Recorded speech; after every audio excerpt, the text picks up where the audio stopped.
Assalamualaikum warahmatullahi wabarakatuh. Terkadang di dalam pelaksanaan penelitian kita dihadapkan pada situasi sumber daya sangat terbatas. Misalnya pada penelitian teknologi hasil perikanan, pada perlakuan lam perebusan, kita dihadapkan misalnya pada keterbatasan panci presto. Misalnya panci presto yang ada hanya 4 buah. Itu pun dengan merek yang berbeda-beda. Nah, tentunya kita tidak mungkin melaksanakan suatu penelitian dengan rancangan acak lengkap misalnya, karena untuk penelitian dengan 4 perlakuan dan 3 ulangan itu butuh 12 panci presto dengan kondisi yang homogen. Untuk menggunakan rancangan acak kelompok misalnya, kita butuh paling tidak 4 panci presto dengan merek yang sama untuk satu kelompok. Jadi kita butuh misalnya merek A, merek B, merek C, merek D yang masing-masing terdiri dari 4 buah untuk menyelenggarakan penelitian dengan 4 perlakuan. Sehingga ketika kita mengalami kondisi keterbatasan dengan 4 buah panci presto dengan merek yang juga 4 macam, maka disinilah peran dari rancangan bujur sangkar Latin. Bagaimana rancangan bujur sangkar Latin diterapkan di dalam penelitian teknologi hasil perikanan? Simak terus video ini, ikuti sampai selesai. Terima kasih. Sebelum kita menonton videonya, bagi teman-teman yang belum subscribe, silahkan klik tombol subscribe, klik loncengnya, like dan komen, dan bagikan ke media sosial teman-teman semua. Assalamualaikum warahmatullahi wabarakatuh. Pada hari ini kita akan melanjutkan kuliah kita dengan topik rancangan bujur sangkar Latin, penerapan rancangan bujur sangkar Latin pada jurusan teknologi hasil perikanan, analisis data dengan Excel. Jadi di atas sini kita tulis kode RBL number 1 Excel ya. Jadi analisis data rancangan bujur sangkar Latin dengan menggunakan Excel. Nah, misalkan kita ingin melakukan penelitian pengaruh lama perebusan terhadap keempukan Kabengga. Nah, Kabengga, untuk yang belum pernah melihat video-video sebelumnya, kita jelaskan bahwa Kabengga itu adalah daging ikan pari yang dikeringkan. Jadi tampilannya seperti ini, yang kemudian menurut keterangan kantor bahasa Sulawesi Tenggara, Kabengga adalah lauk pauk khas suku Tolaki yang dibuat dari daging ikan pari yang dikeringkan. Jadi ini kuliner khas suku Tolaki. Jadi ini kita angkat sebagai contoh kasus di dalam mata kuliah ini. Jadi pengaruh lama perebusan terhadap keempukan Kabengga dengan perlakuan 4 lama perebusan. Katakanlah lama perebusan itu ada A, ada B, ada C, ada D. Kemudian ulangan sebanyak 3 kali. Parameter yang diukur adalah organoleptik yang dinilai oleh panelis dengan 5 skala. Skala 5 sangat empuk, skala 4 empuk, skala 3 ragu-ragu, skala 2 tidak empuk, skala 1 sangat tidak empuk. Nah, kemudian kita mengecek di laboratorium sumber daya apa yang kita punya. Ternyata kita punya panci presto merek Texa 1 buah, panci presto merek Ukra 1 buah, panci presto merek Sky 1 buah, dan panci presto merek Deli juga 1 buah. Nah, dengan kondisi seperti ini, perencanaan kita yang tadi membayangkan menggunakan rancangan acak lengkap ini menjadi tidak bisa kita praktekkan.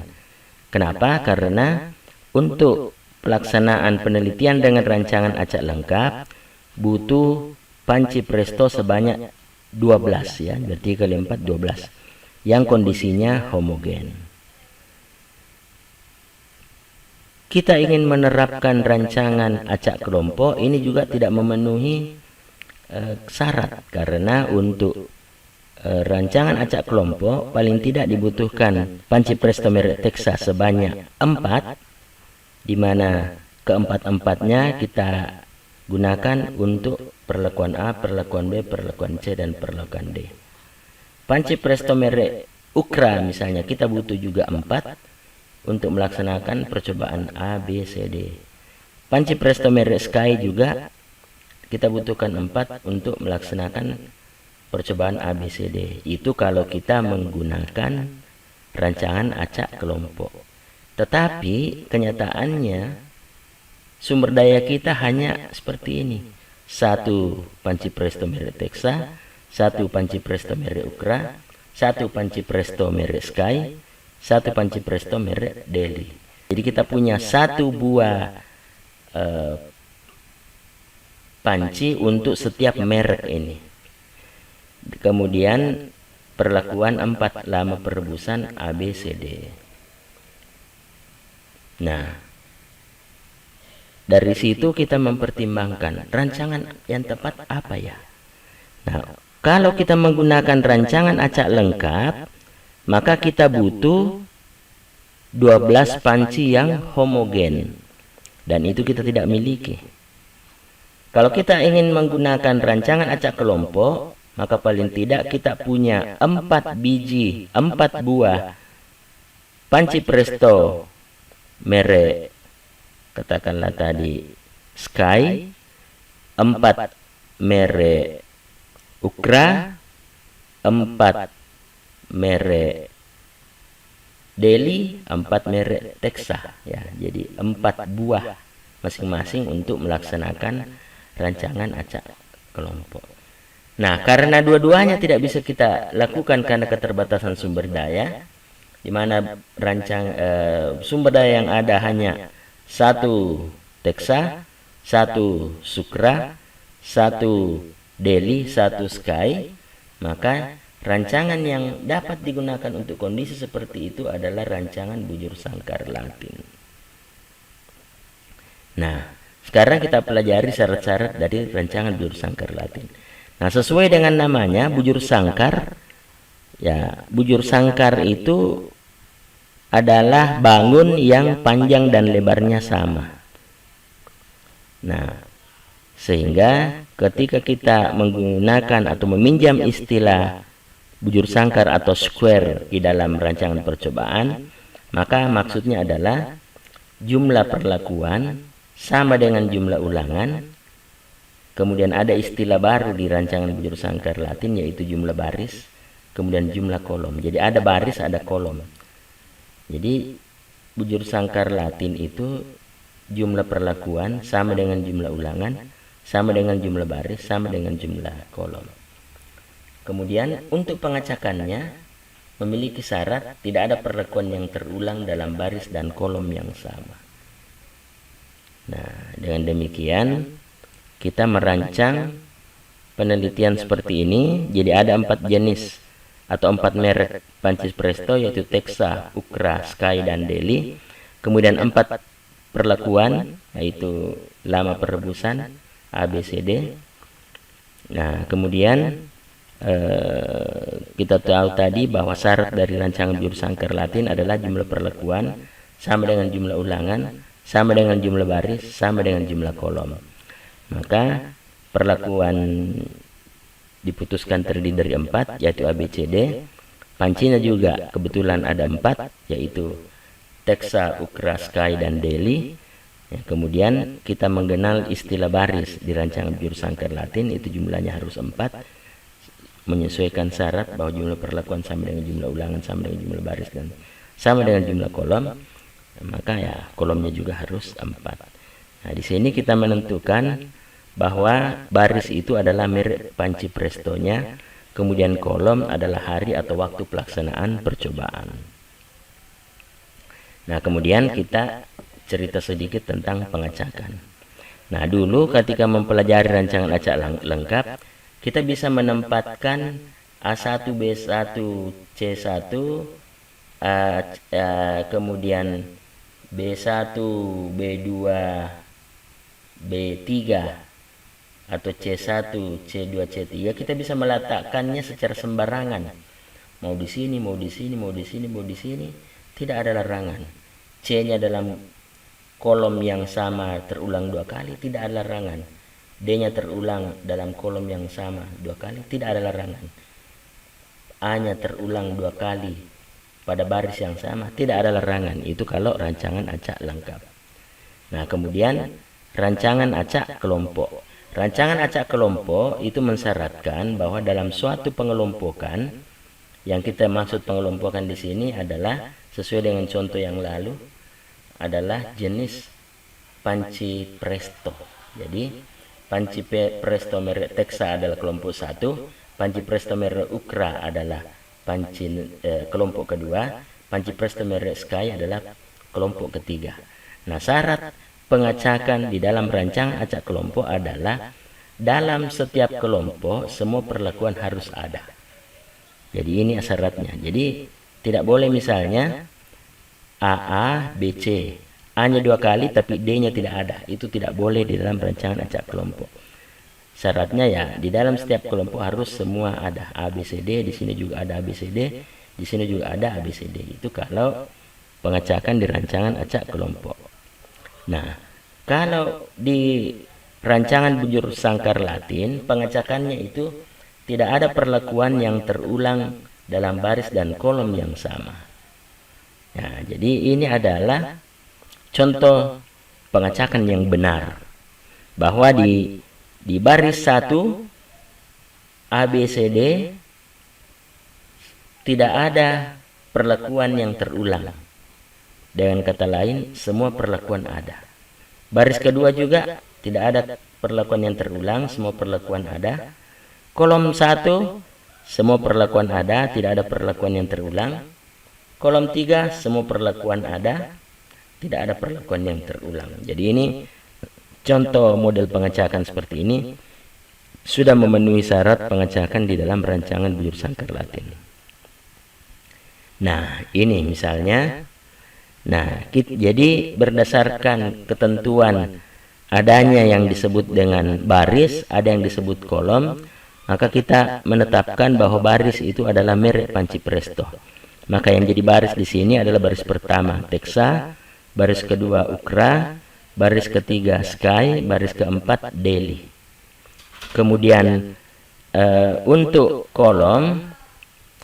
kolomnya kita menggunakan kolom pertama itu adalah waktu pelaksanaan pengukusan.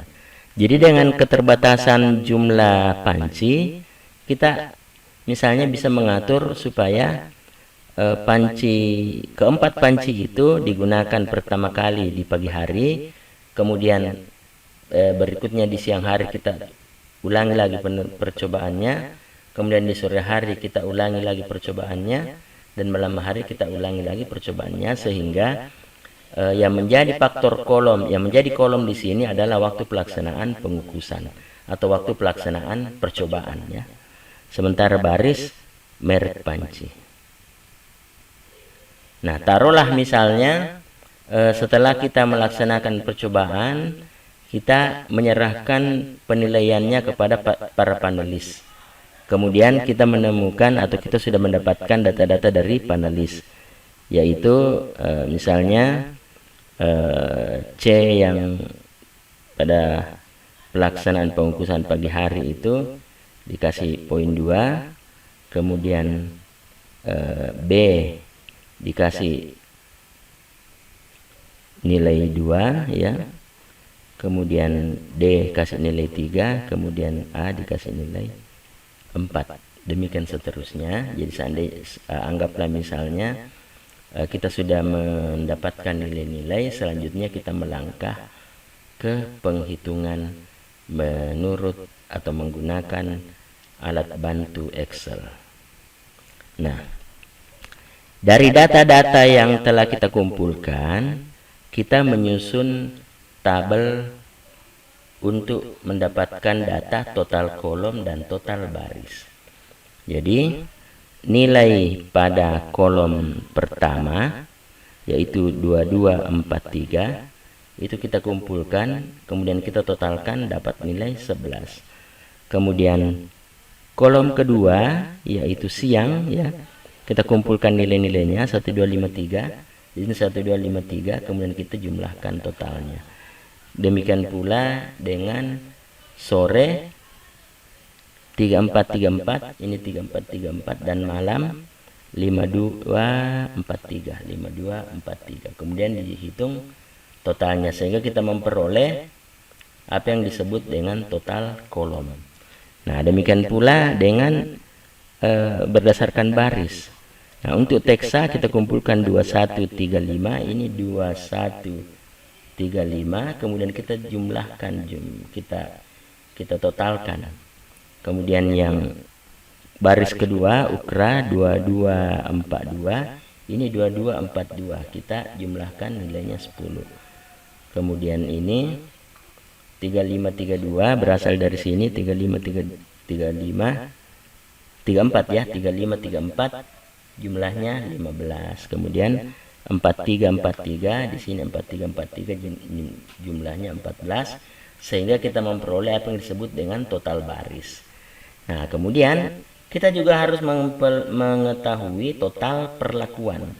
Nah, total perlakuan itu dilakukan dengan mengumpulkan nilai A dari setiap baris atau setiap kolom. Nah, berarti untuk kolom pertama perlakuan A itu nilainya 4. Jadi kita tulis di sini A kolom pertama 4.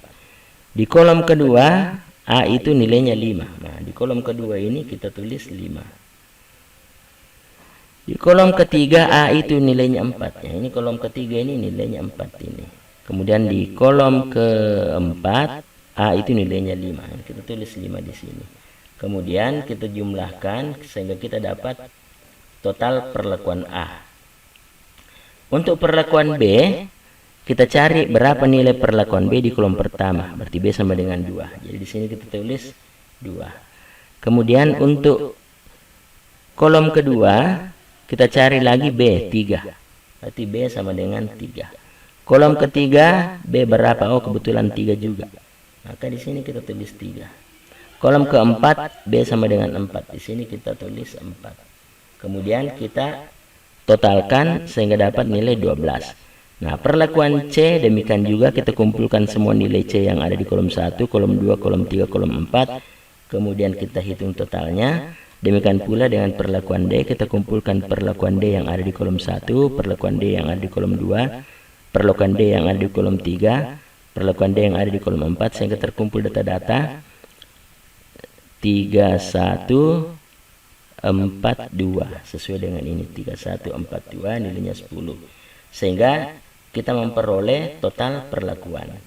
Nah, kemudian jumlah dari seluruhnya ini kita jumlahkan lagi. Di sini dapatnya 50. 50 ini yang disebut dengan total general. Nah, selanjutnya kita mengacu kepada apa yang disebut dengan tabel analisis varians. Jadi untuk rancangan bujur sangkar Latin, sumber keragamannya terdiri dari baris, kolom, perlakuan, galat, dan total. Derajat bebasnya N kurang 1. N itu maksudnya jumlah baris atau jumlah kolom atau jumlah perlakuan atau jumlah ulangan, sama saja ya, karena namanya bujur sangkar tadi maka disebutnya N saja. Maka baris ya N kurang 1, kolom N kurang 1, perlakuan N kurang 1, galat N kurang 1 kali N kurang 2. Kemudian total N kuadrat kurang 1. Kemudian jumlah kuadrat baris, jumlah kuadrat kolom, jumlah kuadrat perlakuan, jumlah kuadrat galat, dan sebagainya dihitung menurut rumus. Kemudian kuadrat tengah, rumusnya lebih simpel, yaitu hanya JK bagi DB. Jadi kuadrat tengah kolom ya JK bagi DB kolom. Kuadrat tengah perlakuan, JK perlakuan kurang DB perlakuan. Seperti itu. F hitung. Jadi F hitung, KT apapun selalu dibagi dengan KT galat. Kemudian F tabel, kita selalu melihat derajat bebas dari yang ditanyakan dipasangkan dengan derajat bebas dari galat. Ya, ini kita hitung misalnya dari 4 perlakuan, 4 ulangan, 4 baris, 4 kolom, kita dapat N sama dengan 4. Jadi N kurang 1, 3, N kurang 1, 3, N kurang 1, 3. Kemudian DB galat, N kurang 1 kali N kurang 2, nilainya 6. Kemudian DB total, N kuadrat kurang 1, 4 kali 4, 16, kurang 1, 15. Nah, kemudian faktor koreksi, bagaimana penghitungannya? Total general kuadrat dibagi total unit percobaan. Kemudian jika baris, sum square total baris dibagi jumlah baris atau kolom dikurangi faktor koreksi.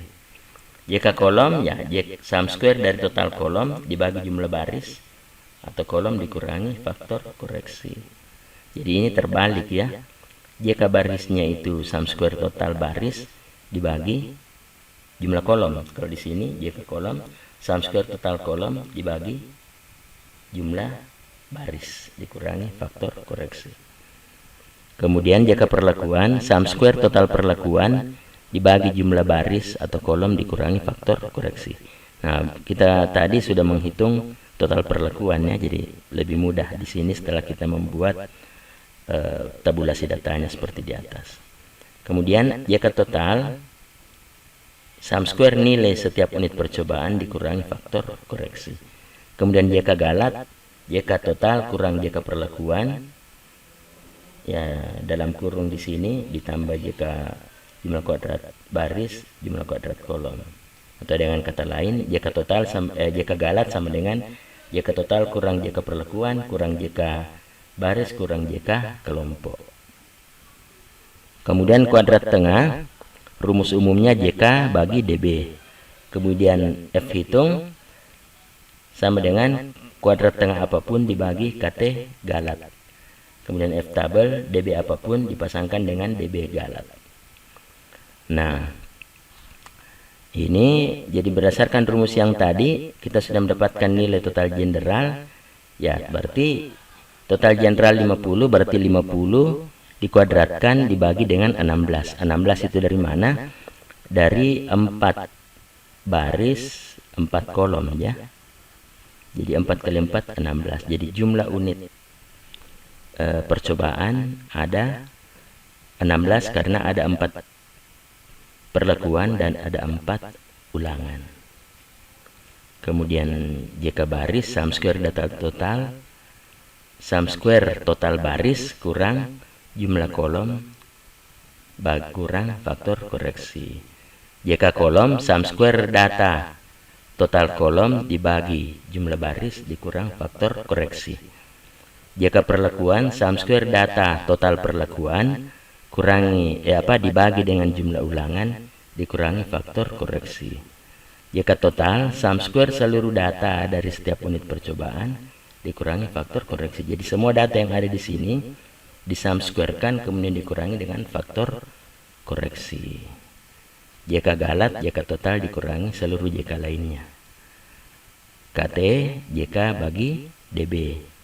F hitung KT dibagi KT galat. KT apapun ini ya, KT yang ditanyakan dibagi dengan KT galat. Nah, kemudian F tabel, nah seperti yang lalu selalu dipasangkan DB dari setiap variabel yang ditanyakan dengan DB galat.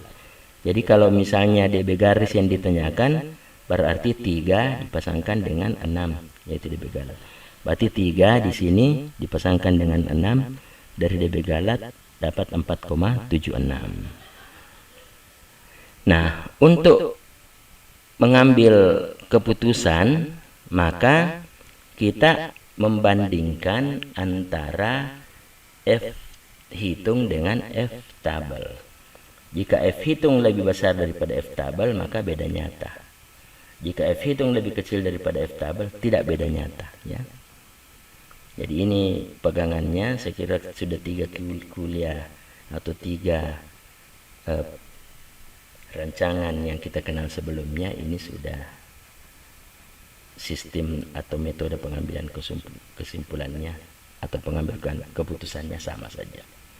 Nah, selanjutnya kita melangkah ke Excel-nya. Nah, untuk mendemonstrasikan bagaimana cara-cara penghitungannya tadi.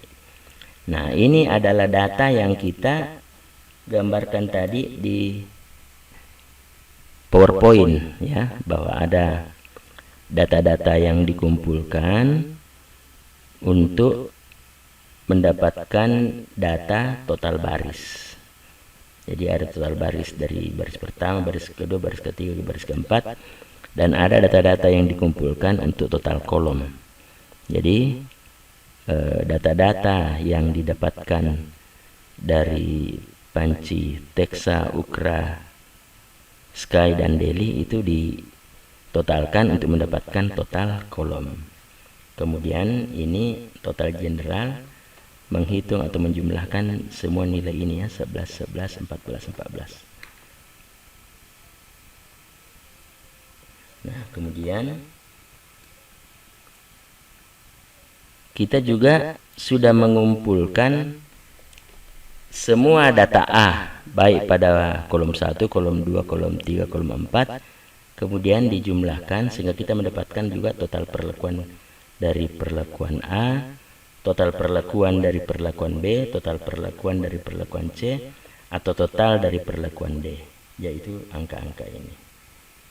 Kemudian sebagai pedoman kita dalam melangkah mencari atau menghitung nilai-nilai yang kita akan cari, itu acuannya adalah tabel dari analisis seragamnya. Nah, di sini kita sudah punya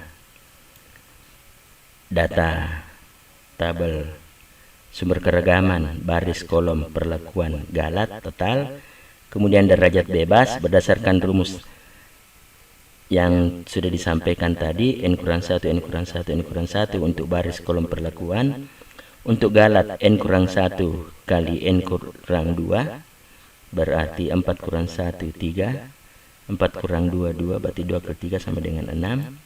Kemudian total N kuadrat kurang 1 ya 4 kuadrat, 16 kurang 1, 15, jadi ini 15. Kemudian tugas kita berikutnya adalah menghitung jumlah kuadrat. Nah, ada berapa jumlah kuadrat yang harus kita cari? Nah, kita sudah pindahkan tadi di sini bahwa ada baris, kolom, perlakuan, galat, total.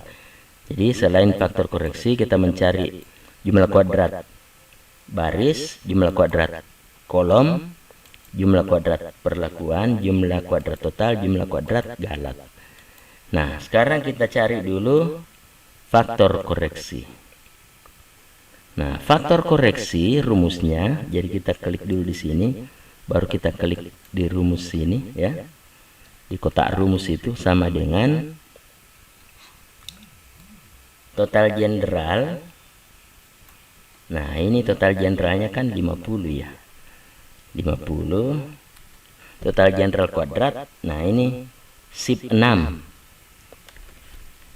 2 pangkat 2. Jadi 50 pangkat 2 kemudian dibagi ya, kita kurung dulu supaya yang dilakukan adalah di pangkat 2 kan dulu, baru dibagi dengan total unit percobaan. Berapa total unit percobaan? Ada perlakuan sebanyak 4, ada ulangan sebanyak 4. Jadi 4 kali 4 16. Jadi total unit percobaan ada 16. Nah, kemudian enter. Nah, inilah jumlah atau nilai dari faktor koreksi. Sum square total general dipangkat 2 kan, baru dibagi dengan jumlah seluruh unit percobaan. Kemudian jumlah kuadrat baris. Rumus dari jumlah kuadrat baris itu sama dengan sum square dari semua total baris. Ya, jadi kita cari sum square dulu. Nah, ini ada ketemu sum square. Ini sum square. Kalau masih bingung bagaimana cara memunculkan sum square di fungsi Excel, silahkan menonton video yang linknya kami tuliskan di deskripsi. Sum square, oke. Kemudian kita klik tanda panahnya, baru kita cari yang mana yang disebut dengan total baris. Nah, ini kita sudah punya tulisan total baris. Jadi kita pilih 11, 10, 15, 14. Ini adalah total baris dari baris 1 sampai baris 4 ya. Nah, jadi sum square dari total baris dibagi, ya kita enter dulu ya, sama dengan, nah ini baru sum square dari total baris. Kemudian dibagi dengan jumlah kelompok. Berapa banyaknya kelompok? 4 ya. Dikurang faktor koreksi, dikurang FK. Jadi faktor koreksinya ini tadi ada di sini, B19, enter. Nah, dapat jumlah kuadrat baris sama dengan 42,5. Kemudian jumlah kuadrat kelompok sama dengan, ya, klik fungsi, kasih keluar lagi sum square, kemudian klik tanda panah. Nah, rumusnya jangan dilupa bahwa jumlah kuadrat kolom sum square total kolom dibagi jumlah baris dikurangi faktor koreksi. Jadi kita cari sekarang total kolom yang mana? Nah, total kolom ternyata ini. Jadi ini sum square dari 11, 11, 14, 14. Kemudian kita klik ini setelah semua data masuk. Kemudian kita oke. Nah, ini baru data sum square dari total kolom dibagi dengan jumlah baris. Berapa jumlah baris? 4. Dikurang faktor koreksi. Faktor koreksi. Nah, bagi Anda yang ingin lebih mudah menghafal rumus-rumus dari jumlah kuadrat ini, silahkan menonton dari video sebelumnya yang linknya juga saya sudah taruh di deskripsi. Jadi di situ saya menggunakan istilah sum square dari sesuatu dibagi dengan jumlah lawannya dikurang faktor koreksi. Jadi suka begitu ya. Jadi ini sum square dari total kolom dibagi dengan jumlah lawannya. Apa lawannya kelompok? Apa lawannya kolom? Baris. Berapa jumlah baris? 4. Dikurang faktor koreksi. Faktor koreksi ini di base 19, enter. Nah, berarti kita sudah mendapatkan data JK kolom. Sekarang JK perlakuan. Nah, sama dengan sum square dari total perlakuan. Nah, kita klik lagi sum square. Kemudian kita klik ini sum square dari total perlakuan. Kita cari total perlakuan. Nah, ini total perlakuan. Total dari A, total dari B, total dari C, total dari D. Kemudian kita klik kembali ini. Kemudian oke. Nah, berarti di sini sudah ada sum square dari total perlakuan. Dibagi lawannya. Apa lawannya perlakuan? Jumlah ulangan. Berapa jumlah ulangan? 4. Dikurang faktor koreksi. Faktor koreksinya mana? Ini B19. Kemudian kita enter. Nah, dapatlah 10.75. Nah, sekarang apalagi? Jumlah kuadrat total. Jumlah kuadrat total adalah sum square dari, jadi kita keluarkan dulu sum square-nya. Sum square dari seluruh data yang diperoleh dalam percobaan. Nah, ini seluruh data yang diperoleh dalam percobaan. Ya, kita klik di sini. Nah, berarti B3 dan E6, jadi B3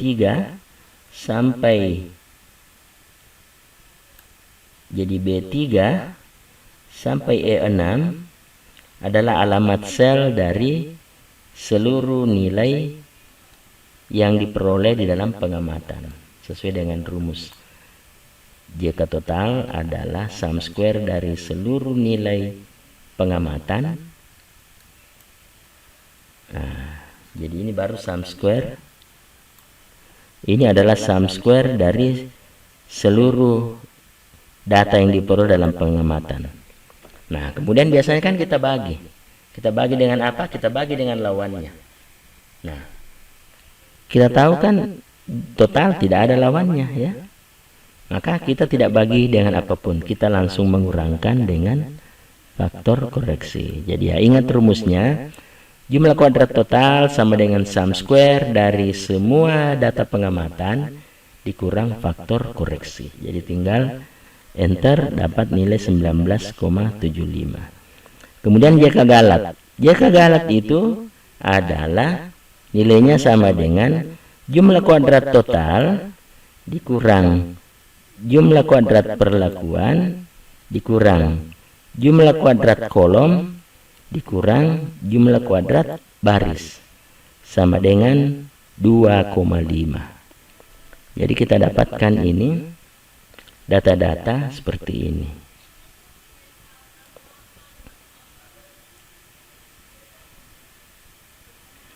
Nah, kemudian tugas kita berikutnya adalah mengisi data-data yang ada di tabel analisis ragam. Nah, kita sudah punya data DB, kita tinggal mencari data JK. Jadi JK baris, kita klik di sini, kemudian kita klik sama dengan, baru kita cari JK baris itu tadi di mana kita letakkan. Nah, JK baris ada di sini. Berarti kita klik saja ini 4.25, maka di sini langsung muncul alamat sel tempat daripada nilai JK baris itu ada. Jadi begitu kita enter, datanya pindah ke sini 4.25. Kemudian kita klik lagi sama dengan, baru kita cari JK kolom. JK kolom itu ada di mana? Nah, JK kolom ada di sini di B21. JK kolom 2.25. Begitu kita enter, otomatis 2.25 ini langsung pindah ke sini. Ini sudah ada. Selanjutnya kita cari lagi JK perlakuan. Ini sama dengan, kemudian kita cari di mana atau alamat sel daripada JK perlakuan. Nah, JK perlakuan ini alamat selnya di sini 10.75. Kemudian begitu kita enter, 10.75 ini akan berpindah datanya ke atas sini. Ini 10.75. Selanjutnya JK galat. Ya, kita kasih sama dengan, kemudian kita cari JK galat itu ada di mana. Nah, ini JK galat ini ada di sini. Kita langsung enter, maka 2,5 yang merupakan JK galat itu sudah berpindah ke sini. Terakhir kita cari JK total. Nah, kita cari JK total ada di mana? JK total ada di sini. Jadi kita klik 19,75 yang tertulis di sini sama dengan B23. Kita enter, maka Data 19,75 sudah pindah ke tabel analisis ragam yang sudah kita siapkan tadi. Nah, rumus kuadrat tengah adalah jumlah kuadrat dibagi derajat bebas. Ya, berarti nilainya ini. Jumlah rumus kuadrat tengah kolom adalah sama dengan JK kolom bagi DB kolom. Nah, rumus daripada KT perlakuan adalah JK perlakuan bagi DB perlakuan. Nah, kemudian rumus dari JK untuk mendapatkan KT galat sama dengan JK galat bagi DB galat. Jadi selalu begitu, bahwa JK per DB, JK per DB, JK per DB. Jadi ini rumusnya adalah JK per DB. Nah, ini rumus umumnya. Nah, JK per DB. Nah, sudah ketemu sekarang KT. Nah, sekarang F hitung. Rumus daripada F hitung itu adalah, nah, F hitung apapun itu selalu dari kuadrat tengah apapun dibagi kuadrat tengah galat. Jadi itu rumus umumnya ya. Jadi F hitung apapun itu kuadrat tengah apapun selalu dibagi dengan KT galat. Jadi sama dengan KT baris dibagi KT galat. Nah, ini ketemu F hitung baris. Nah, bagaimana dengan F hitung kolom? F hitung kolom sama dengan KT kolom bagi KT galat. Nah, ketemu lagi. Nah, kemudian F hitung perlakuan sama dengan KT perlakuan bagi KT galat. Nah, ketemu. Nah, kemudian bagaimana dengan selanjutnya, yaitu F tabel. Nah, F tabel baris kolom perlakuan itu adalah dengan mempertemukan derajat bebas baris kolom perlakuan, yaitu nilainya sama 3, dengan DB dari galat. DB galat 6. Maka 4,76. Di sini 4,76. Jadi F hitung lebih besar dari F tabel, beda nyata. Nah, di sini kita F hitung lebih kecil dari F tabel, tidak beda nyata. Nah, kita lihat di sini F hitungnya 3,4. F tabelnya 4,76. Mana yang lebih tinggi? Berarti F hitung lebih kecil daripada F tabel. Maka F hitung lebih kecil dari F tabel, maka tidak signifikan atau non signifikan. Maka di sini kita kasih kode NS, non signifikan.